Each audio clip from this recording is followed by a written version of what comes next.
vamos levar isso como um bate-papo, né? Primeiramente. Perfeito. Ok. Olá, eu sou a Carolina, sou professora, psicóloga e psicanalista.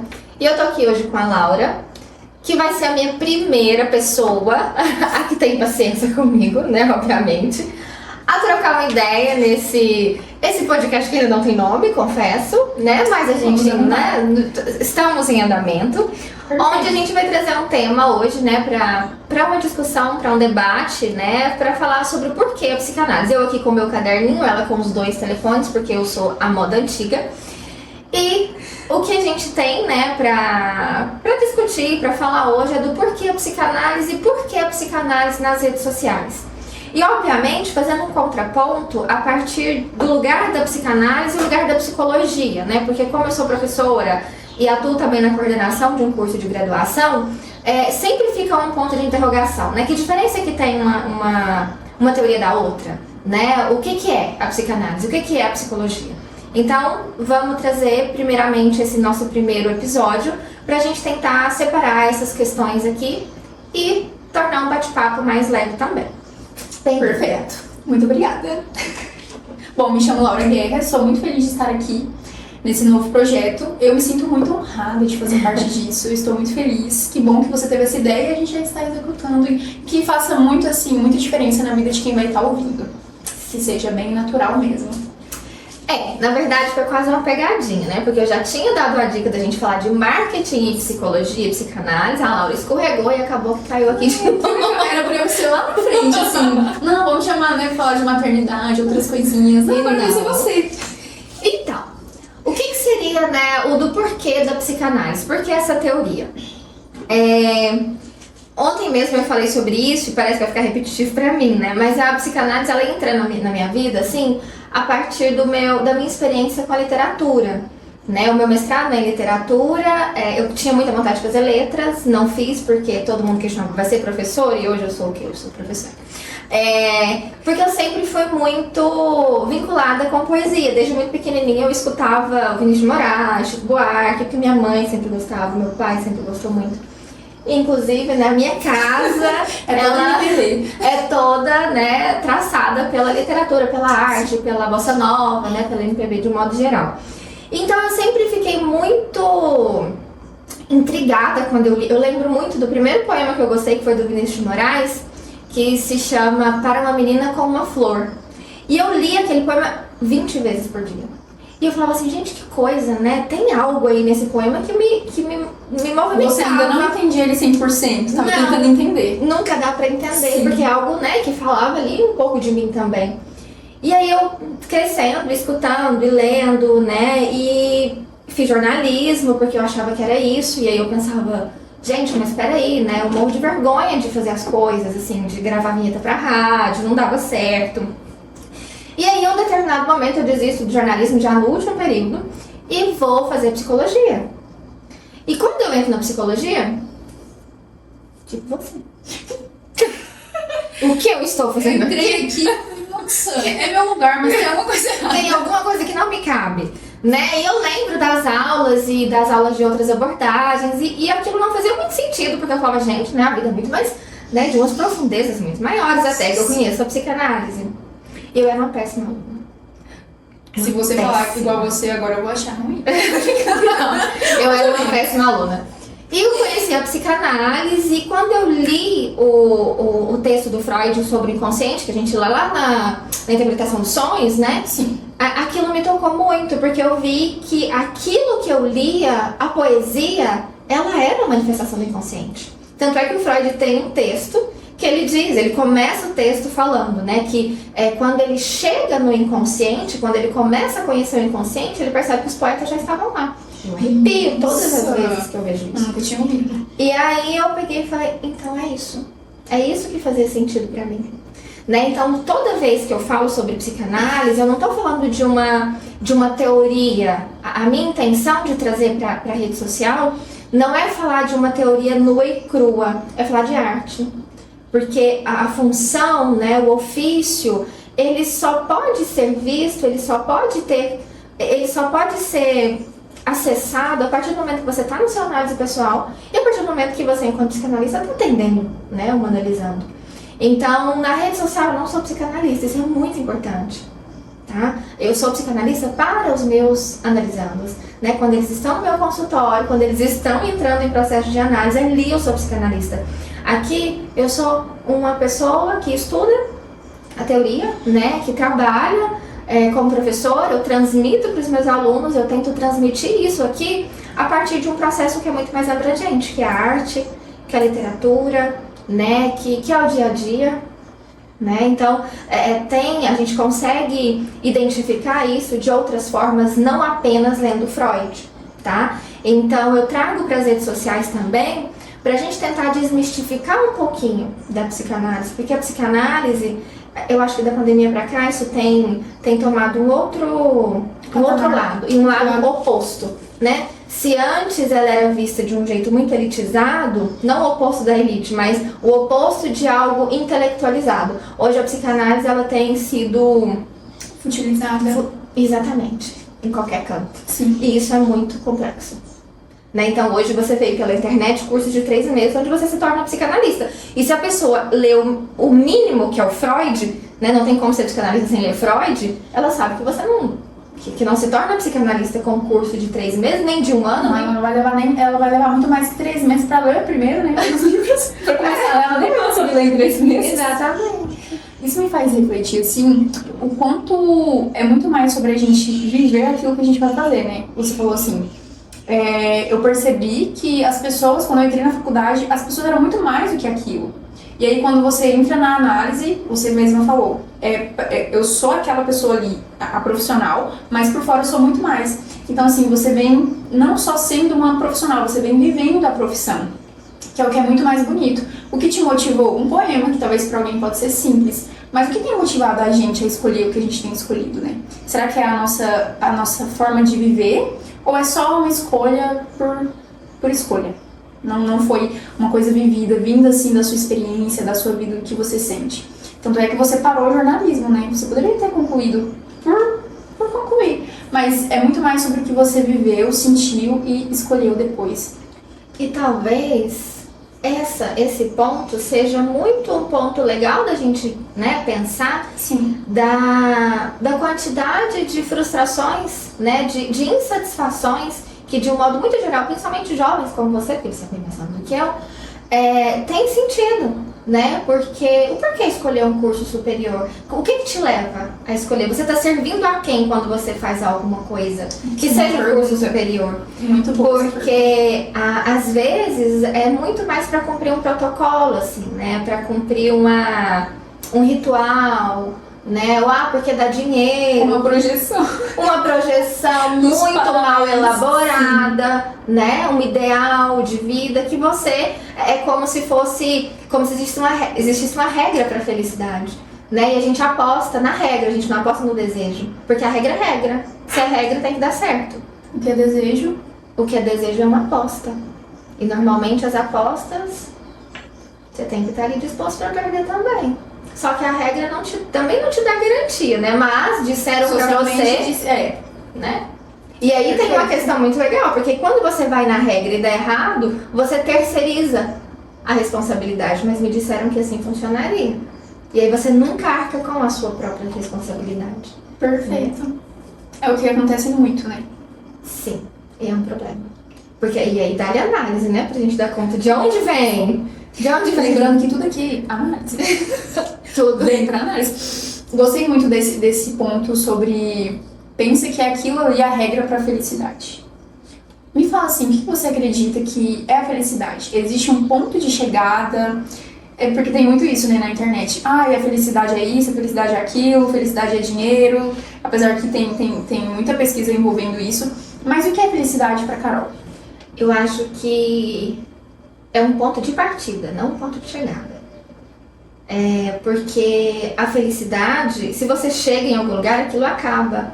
A felicidade você vai vivenciando.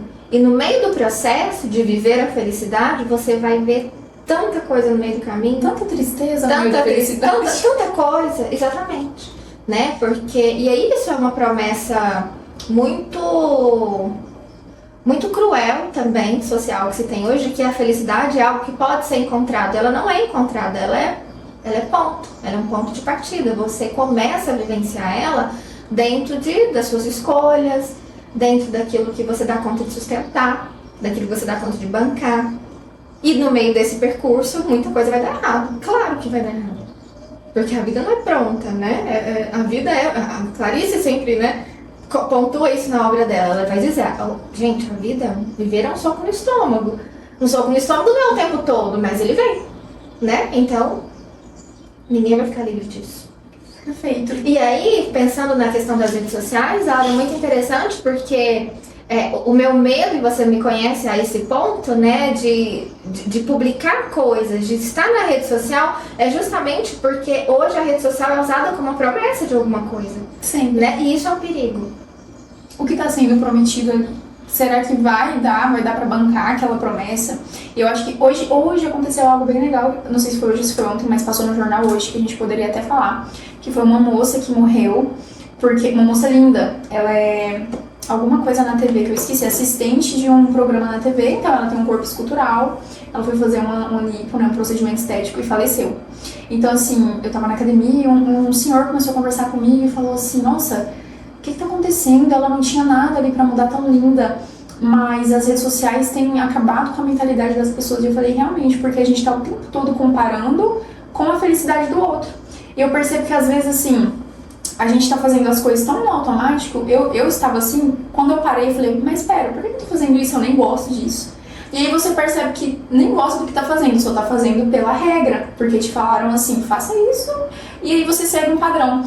Mas talvez o que é felicidade pra mim não vai ser felicidade pra você. A minha felicidade é simples, é ter uma casa simplória, ter uma vida tranquila, e pra você é muito mais. E tá tudo bem também. Só que aí eu vou no seu padrão, porque tá todo mundo indo junto, né? E as redes sociais tá influenciando a gente o tempo todo. E eu esqueço que aquilo ali não vai me dar alegria. O que me daria alegria é uma coisa que tão simples. Acho que é um ponto assim muito importante da gente falar. E o tanto que isso tem afligido a gente, né? Assim, a gente ficou o tempo todo olhando as pessoas e falando, todo mundo tá indo, menos eu. Só que a gente esquece que isso daqui é apenas um recorte das nossas vidas, que é imensa, né? Igual você falou, a gente é tantas coisas, tantas possibilidades. E esses recortes é o que engana, né? É o que engana a gente, a nossa comparação vai pra lá. Exatamente, essa é uma palavra interessante, assim. A gente se comparar. Por que se comparar? Sabe? O ser humano, ele é subjetivo, e isso é uma questão, né, que diferencia muito a psicanálise da psicologia. Sim. É a subjetividade, né? Então, não existe uma regra no qual você vai sair do seu sintoma, ou que você vai dar conta da sua vida. A regra, ela é sua, é o seu desejo, né? Então, não existe um protocolo que eu vou colocar aqui pra você, ó, Laura, essa semana você vai se organizar pra você não fazer isso que você tá reclamando. Sabe? A psicanálise não, a gente vai colocar a pessoa pra debruçar sobre isso, né? E dar conta, isso é sofrido. Por isso que você dói. fala, né? A análise dói, Laura. Dói muito, né? Não é... E aí quando a gente vai entrar na questão, né, financeira, né? A análise é caro, mas é caro por isso.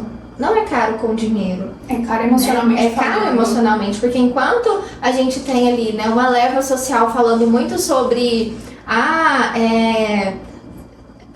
perdeu esse emprego, arruma outro. Terminou esse relacionamento, arruma outro. Bola pra frente sempre. Bola pra frente, né? A psicanálise tá falando assim, não, vem cá. Vamos Sempre pensar aqui. sobre essa relação aí, né? E vamos tentar entender isso aí. Porque, né? Vamos entender os porquês, entender tudo que tem te incomodado. E ninguém quer mergulhar nisso. Ninguém quer. Boa, eu não quero. E tem todo o direito de não querer. Ninguém quer, né? Eu conto uma... Não, tem muita gente que quer. Tem. Eu conto uma história de uma paciente muito antiga minha, que ela era psicóloga também. Antiga, não que porque ela fez análise por um momento muito curto, assim. E ela era psicóloga da TCC. E aí eu lembro... Bem diferente, né? E ela fazendo análise. E eu lembro que ela ficou num processo muito intruncado de análise, que faltava muito, mas não deixava de ir, né? E sempre muito sofrida. E aí a última sessão dela, o fim da análise dela foi muito bonito, que ela virou pra mim e falou assim, olha, Carol, eu aprendi que eu só quero mergulhar no raso. Pronto, caramba. E tá tudo bem. E foi diferente. o lema, e tá tudo bem. Eu só quero mergulhar no raso. essa foi a conclusão dela e vai viver então. Entende? Mas assim, e aí também a gente precisa pensar em outro ponto que eu tenho visto muito, principalmente, né, alunos, pessoas que estão entrando, né, na psicanálise, né, nesse conhecimento agora, de também achar que psicanálise é mergulhar para se afogar. Sabe? Não é. A gente tem que mergulhar aonde dá pé. Até o seu limite. Exatamente. Né? Então não precisa ser no raso, onde você não vai, né, entender muitas coisas suas, mas também a gente não precisa se afundar. Né? A gente não precisa se afogar. Então a gente tem que tomar esse cuidado. É sofrido, mas a função de um psicanalista, o George Forbes, ele fala isso de um jeito muito bonito, assim. Ele fala que o psicanalista, ele não tá do seu lado segurando a sua mão, ele tá atrás te vendo andar para não te deixar cair. Então é diferente, né? Então você tá sozinho, pois a gente tá sozinho no mundo mesmo, muito né? bom. Então a gente é um suporte, mas é um suporte um passo atrás, não ali segurando a mão, né? Não nesse processo que às vezes as pessoas acham que é muito bonito de viver a vida, porque não é. É difícil, é doloroso. Mas, ao mesmo tempo que é bonito. Mas há possibilidade de ver isso de um jeito bonito. Sim. Entende? Eu acho que talvez seja muito mais... Porque a vida, eu Laura, acredito que a vida é injusta e cruel. É como diz a Clarice, um soco no estômago, né? Então, talvez é muito mais sobre como a gente vai olhar aquilo. Então, eu acho que talvez a psicanálise seria sobre isso. Como você vai lidar com isso? Você quer ir pro raso? Sim, é onde eu tô confortável, então tudo bem. Talvez amanhã você não vai querer mais ficar só no raso. Então, tá tudo bem também. Então, eu acredito, assim, que é muito sobre como a gente vai olhar para aquilo. É interessante que aí, você falando, isso a gente vai entrar numa questão do tempo, né? Inclusive, até mesmo o tempo na análise, na psicanálise, ele é um tempo diferente. O tempo de formação, o tempo de se tornar psicanalista, o tempo de uma análise, nada disso é cronológico. É tudo lógico, que o Lacan vai chamar. Um tempo lógico. Por que é lógico? Porque é de cada um. Então, existe aí sessão de psicanálise que dura 10, 15 minutos. Já existem sessões de análise que vai durar 1h30, 1h40, 2 horas, né? Porque não existe um padrão. Porque não depende de uma regra social. Ó, o meu tempo é 50 minutos, eu recebo para te atender por 50 minutos. Não. Eu não recebo por 50 minutos. Não importa a sua dor. E isso, exatamente, e isso assusta muitos pacientes, porque eles acham assim, nossa, mas eu pago tanto por sessão e você cortou minha sessão com 20 minutos, eu não cortei a sua sessão. Não é o tempo que eu cortei, é outra coisa, né? Então, assim, isso, eu nunca tive isso com pacientes, mas eu vejo muito aluno questionando isso, mas como assim eu pago por 50 minutos e só me atende 20? Oi? Né? Você paga por outra coisa. E aí a gente, né? E isso daria assunto para outro momento. Porque não é o tempo do capitalismo. Sim. Eu acho, assim, muito interessante que me parece que a psicanálise, né? Não sei se Freud e Lacan, os dois juntos, eles trouxeram algo, parece que eles queriam mesmo que fosse na contramão mesmo. Que fosse diferente. O Freud vai falar, né? Eu trouxe a peste. Ele vai dizer, realmente. A peste às vezes está dentro de nós. Mas é isso, eu não sou senhor da minha própria casa, a gente estava até brincando aqui, né, eu falando, isso é a peste, é saber que eu não estou no controle do meu próprio eu, a não ser que eu esteja ali, né, minimamente alinhado com aquilo que eu demando de mim, né, com aquilo que eu desejo, isso é um processo. Sim, eu acho bem legal, assim, teve um tempo atrás que eu estava passando algumas coisas, e aí me veio aquelas coisas que vêm, os desvaneos, né, vem assim. Me veio assim uma conclusão. Eu acho legal que na vida adulta a gente vai passando o tempo, de repente a gente chega numa conclusão de algo, a gente viveu tanto e você fala, nossa, era isso, né? Então tá bom. Se eu soubesse disso naquela época. Aquela conversa de tio, né? Uhum. Mas assim, chegou um momento que eu pensei assim, falei, gente, como a gente tá cada um no nosso processo, tá tudo bem se eu estiver aqui nesse processo e estiver fazendo tudo errado. Como assim? O que eu quero dizer com isso? Às vezes eu preciso errar em tudo, fazer tudo errado, que tudo uma loucura pra poder acertar depois, pra poder aprender. E aí a gente tá muito nessa de bola pra frente, e aí assim, não, você não pode errar. Não, peraí, você tá errado, eu tenho que fazer de outro jeito. Então às vezes a gente ir lá no outro e falar que ele tá fazendo tudo errado, a gente mais atrapalha do que ajuda.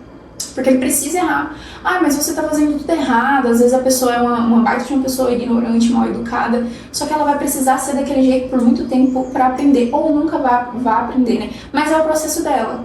E tá tudo bem. Eu trouxe isso pra mim. Falei, cara, eu tô meio na loucura aqui, não tô entendendo o que tá acontecendo. Mas é o meu processo. processo. Se eu preciso disso, então tá tudo certo. Se eu tô fazendo tudo errado, tá tudo certo. Por quê? Porque faz parte também. E a gente tá se exigindo o tempo todo acertar. Acertar como ser um bom aluno, um bom filho, um bom marido, uma boa esposa. Tudo bom. E é igual você tá falando, a gente não tem o controle. E é isso que eu acho que tá gerando na gente, assim, uma baita de uma frustração. Ninguém entra na internet que a gente tá o tempo todo pra ver algo feio, algo ruim. A gente só tá vendo coisas bonitas. Então, quando a nossa vida sai desse eixo um pouquinho, a gente fica louco. Mas não é que a vida saiu desse eixo, a vida é assim. Isso aqui foi inventado. E aí eu fico pensando, né? Acertar pra quê? Não tem como. Não, e pra quê? O que tem depois que você acerta? O que acontece? Eu acho que é muito mais socialmente, né? Sempre. Sempre é o outro ali, né? Parece que eu tenho que estar sempre sendo aceito. Pra quê? O que eu vou ganhar? Ou o que eu vou perder? E geralmente é nada. É aquela frase que tá também rodada também, assim, ó. Você nunca perde o que você nunca teve. É tipo isso. Se não é seu, então se você perdeu, tá tudo certo. Como que você vê, assim, nesse momento que a gente tá de redes sociais, que virou um trabalho, uma forma da gente vender o que a gente faz, ou só mesmo compartilhar, criar comunidades, como que você vê a psicologia mais a psicanálise indo agora para as redes sociais? Tanto os pontos bons quanto os negativos. Eu acho que é necessário que a psicologia e a psicanálise esteja, né, nesse processo. Eu lembro que na minha época de faculdade era meio que um absurdo expor a psicologia, a psicanálise principalmente. Uma coisa bem reservada. Eu lembro que, até hoje, na verdade, né, a pessoa que era minha orientadora, até hoje ela não tem rede social. Eu tenho colegas e tenho conhecidos e supervisor que não tem WhatsApp. Se você quiser marcar uma consulta, você liga no telefone fixo dele. O Marcos agora tá assim. Entendeu? Então, assim, tem toda uma coisa ali de meio que um lugar, assim... Só que isso mudou, né? A gente não tá mais na época do Freud nem na época do Lacan, né? E às vezes, quando algo é muito reservado, parece que fica inacessível, né? E a psicanálise já vem dessa coisa, né, delitizada demais, é tudo muito caro, as pessoas são muito intelectuais, eu não consigo nem conversar com um psicanalista. Gente, psicanalista também é gente, né? Eu sou gente, eu gosto de coisas. Exemplo. Né? Você é bem diferente. Não, mas eu acho que é isso, assim, né? A gente tem as nossas individualidades, obviamente, né? E aí eu acho que a gente precisa, sim, estar nesse lugar da rede social. Só que dentro, por exemplo, trazendo mais para a psicologia, a gente tem algumas coisas para ser cumpridas dentro do código de ética, por exemplo, né? E aí tem uma questão que me preocupa muito e que isso tem a ver com a rede social que você até citou agora há pouco, é de passar uma imagem que ela não existe. E isso é muito perigoso, sabe? Principalmente quando você ocupa um lugar que é da saúde mental, por exemplo. E aí, eu que sou uma pessoa que sou exposta, né? Eu sou coordenadora de um curso de psicologia, então as pessoas me conhecem. Às vezes eu não conheço as pessoas me conhecem. Então, a gente tem que tomar cuidado daquilo que a gente está transmitindo, porque às vezes eu falo, ou sei lá, eu induzo alguma coisa que eu não vivencio. E não é que as pessoas têm que fazer aquilo que eu vivo, Mas elas fazem. Por exemplo, um ideal de felicidade, né? Não, nossa, sei lá, uma viagem, uma casa, né? E não é isso.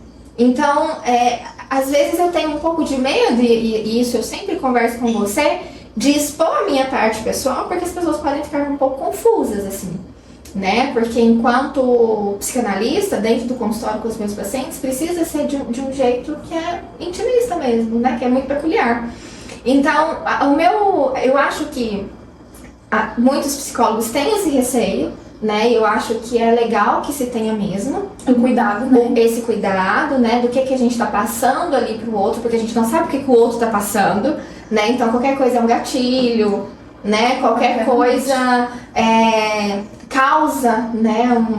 Uma desordem, né, emocional na pessoa, porque se a pessoa tá te seguindo, ela acredita de alguma forma em você. Sim. Né? Você como social media, se alguém tá te seguindo é porque gosta do seu trabalho, né? E aí na época da política a gente viu muito isso, né? Você posta uma posição ali, meu Deus, ou seja, é outra coisa. Ou nem posta, né? Eu postei, o meu trabalho fez uniforme do Brasil porque tava chegando o jogo. Aí eu fui postar uma foto com a galera do trabalho, fui chamada de várias coisas. Eu falei, eu não sou isso. Exatamente. Foi então, bem assim, chato. Tá perigoso isso, assim? É necessário esse cuidado porque a gente não sabe o que a gente vai causar na vida do outro.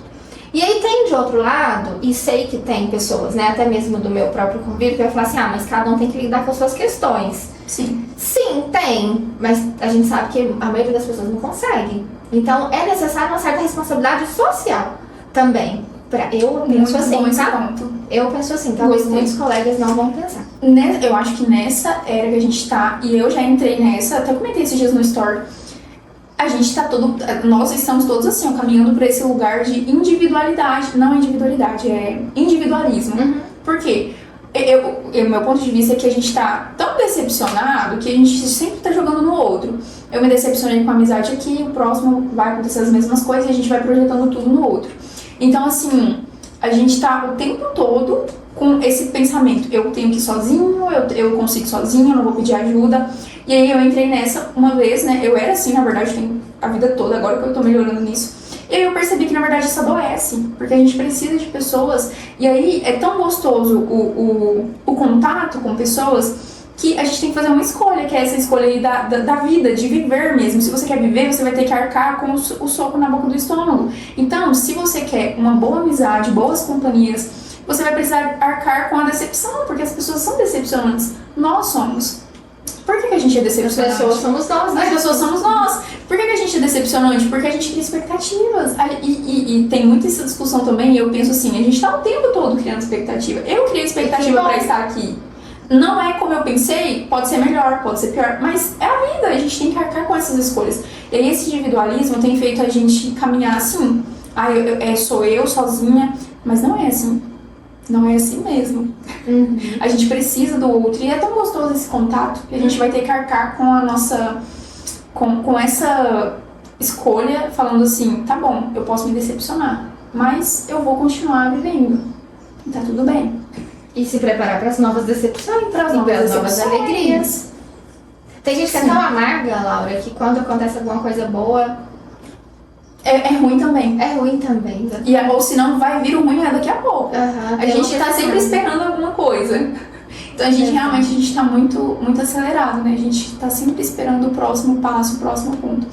É sobre o que você falou, assim, sobre postar e as pessoas se comparar, ter algum tipo de influência. Eu acho bem legal, vou citar uma coisa que eu escutei esse fim de semana. Eu saí com uma senhora pra gente tomar um sorvete e ela me contou uma história que ela leu num livro. Ela falou assim, Laura, eu me sinto assim um elefante branco. É uma metáfora que ela leu. Tinha um elefante branco e cada dia foi vindo pessoas e jogando uma bolinha nele, e grudava nele nessa bolinha cinza. De tanto jogarem, ele se enxergou todo cinza, mas na verdade ele era branco. Eu achei muito legal, porque assim, a gente tá nessa fragilidade emocional, né? Eu acho que o nosso tempo, logo depois da pandemia também, tudo que jogam na gente, a gente pega. E quando a gente percebe, a gente mudou totalmente. A gente é aquela pessoa, né? O elefante é branco, mas a gente se torna outra, porque a gente acredita muito mais naquilo que tá vindo sobre nós, que é o que a Jojo fala, né? Ela leu o livro lá no YouTube, eu acho lindo aquele.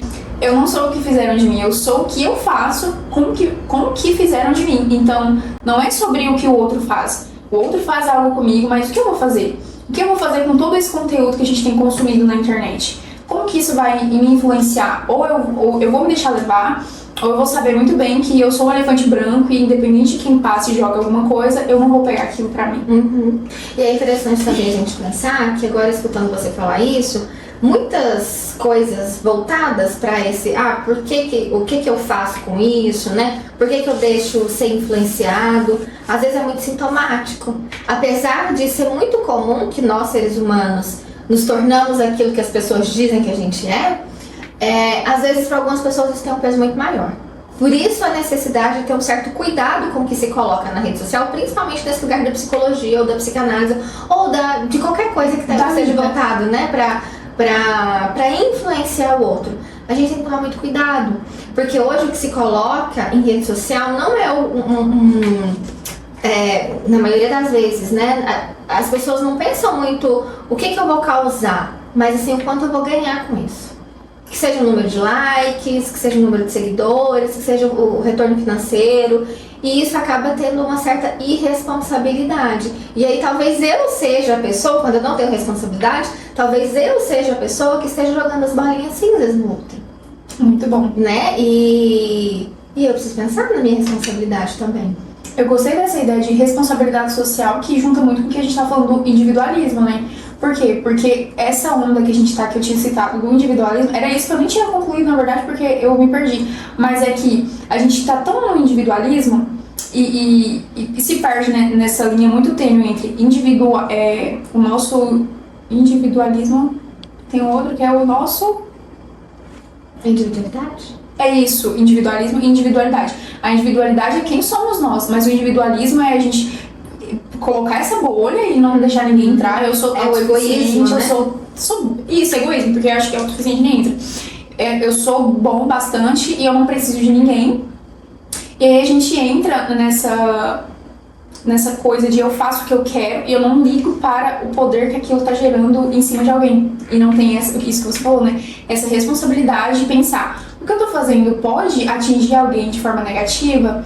E a gente não se importa. A gente tá tão no nosso mundinho, a gente fala, por que eu vou ligar? Até, Laura, é interessante, né, pensar isso, que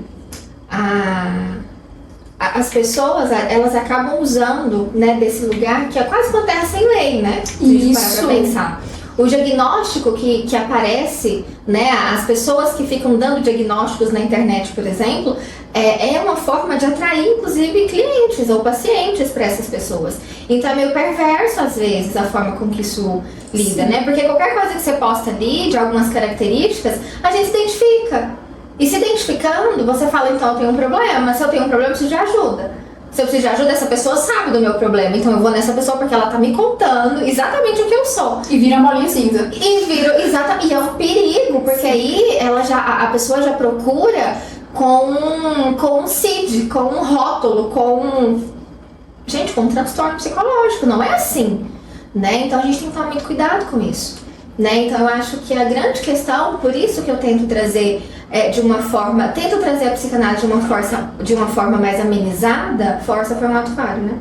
De uma forma mais amenizada, para as pessoas entenderem que aquilo ali é uma possibilidade. E que não é a única possibilidade, é uma possibilidade. E que para algumas pessoas vai ser muito bom e para outras pessoas não vai fazer sentido. E a vida é isso. Fala muito nas aulas. E essa coisa de... É uma possibilidade. Tanto é que uma vez eu fiz uma pergunta e você não tinha resposta. E você falou, Laura, você tem resposta pra tudo. Eu fiquei... Eu queria pra isso. Claro, é muito mais confortável. E aí você falou... Você não falou, você me deixou ali e eu fiquei... Nossa. E você sempre fala isso, né? E isso é uma possibilidade. E aí a sala toda, nós, né? Os alunos ficamos assim... Mas não tem resposta porque a gente quer o que a gente tava falando no começo, né? A gente quer uma regra para que a gente possa seguir porque é mais confortável do que lidar com as nossas questões e dúvidas. Sim. Super identifico. Por isso que a gente tá aqui para falar e para causar questionamentos. Causar já ficou legal. Então, assim como no processo analítico, vamos ficar por aqui. Não durou 20 minutos, durou mais. Bom. Nos vemos no nosso próximo episódio, né, Laura? Seja ótimo que no próximo vocês estejam aqui. O que eu tinha falado aquela hora, né? Que vocês coloquem comentários sobre o que a gente pode conversar que vai ajudar você, tá? E a gente vai ter um papo aqui. Sugestões. Tchau, tchau, até a próxima. Tchau.